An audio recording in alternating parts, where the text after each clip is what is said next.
که جای باشم نباشم، کسی باشم نباشم. میفارم بینم شقربانی بچم گفتناشم که با عذاب و رو براشیدی نرفت و رای برم. یک سال یتیم بدم چه خیکلان کد مادرم. در یاد من یکو چیز گذرانده مای سر، چی عذاب و چی مشکلی بخنده بعد چشمی تر. با صبریت متن دادم مادر که به بهایی مادر زبی دنیایی بس همی قشقتی مایی. نخواستی بینم ده حیات رنجی در بدری را، نخواستی احساس کنم یتیمی دورای پدری را. زندگی هر عذاب و داشت قایل کردی مادر، با بزرگی نامد مرا مایل کردی مادر. حیات یک حیات مرا غلامی مادرم که فرزندی وفادار قیمت رئیسی میذارم که هر قدم به خدمتی مادرم باشم تیار. حیات او چشیدم داده او تا دیگرم نیار. با چشمی چار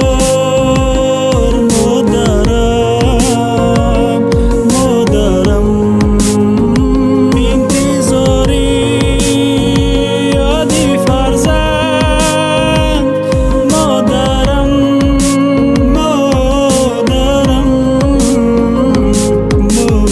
مهنتی حلال بچه با ناموس به فکری بد، اینم با مثلی گفتگیت هر وقتی نصیحت.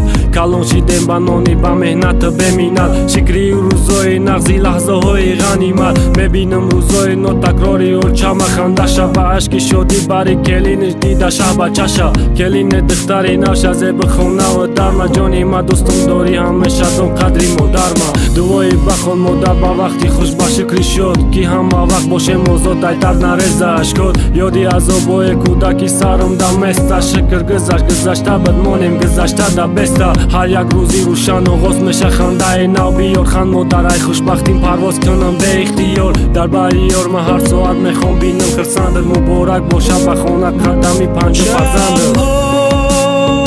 با چشمی